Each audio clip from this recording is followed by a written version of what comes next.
मी पण तोच विचार करते शाली. अगं घरातच ठेवलेला मी शर्ट.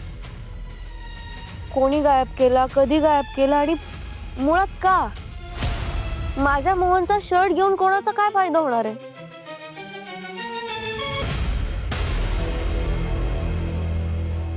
तू सगळीकडे व्यवस्थित चेक केलंस? व्यवस्थित पाहिलंस का? अख्खी खोली पालती घातलीये शालू मी. नाहीये कुठे शर्ट. बाहेर पाहिलंस? म्हणजे आत घरात नाही तर आजूबाजूला बाहेर कुठे पाहिलंस का? घरातल्या गोष्टी बाहेर कशा जातील शालू?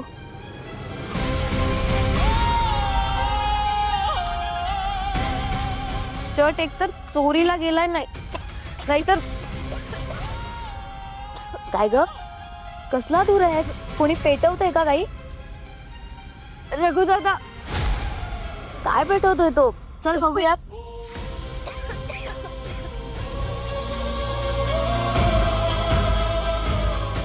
सकाळ सकाळ कसल्या शेकोट्या करतोय? काय पेटवलंय ते?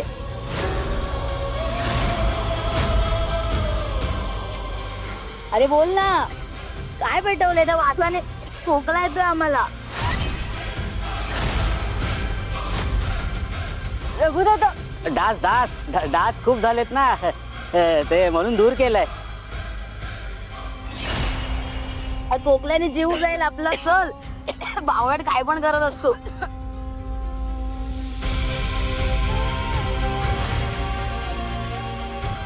चळून खाक झाल्यावर पुरावा हाताला लागत नाही आणि राग कुणाचं नाव घेत नाही.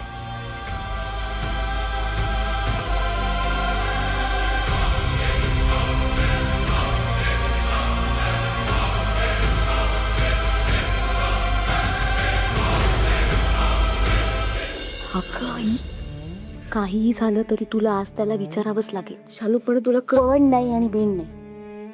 आणि नुसतं विचारायचं नाहीये, अगदी खोलात जाऊन विचार. चलो थांब. मी विचारते सरांना सगळं. नक्की विचारते. पण आता ही वेळ नाही आहे शालू. आपण उगाच घाई नको करायला. घाईघाईत काही गडबड झाली तर नाही. नको. चल आधी इथून आपण बोलू. सगळ्या गोष्टी क्लिअर करायला वेळ लागला आणि तुला काही झालं.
अगं कुणीच नाहीये.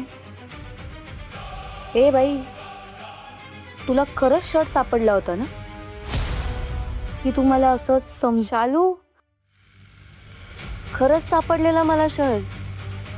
मी माझ्या डोळ्यांनी बघितलं. या हातात पकडलाय शर्ट आणि मी माझ्या मोहनचा शर्ट नाही ओळखणार.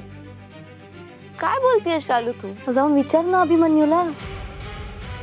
तू अशी नाही ऐकणार. मीच आता चालू. थांब मी विचारते.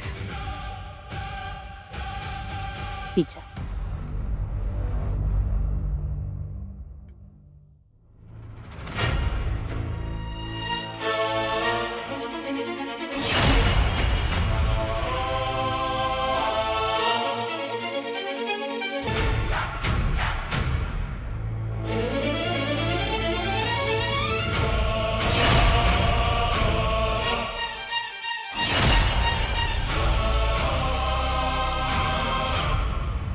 नाही काका, हे समजणं गरजेचं आहे. काल वृंदाला आपल्या घराच्या आवारात तिच्या नवऱ्याचा शर्ट सापडला आणि आज तो गायब झाला. तर मला तुम्हाला विचारायचं होतं, कारण तुमचा घरात सगळीकडे वावर असतो, सगळ्या गोष्टींवर नजर असते तुमची, म्हणून मी विचारतोय, तुमच्या नजरेत काही आलंय का?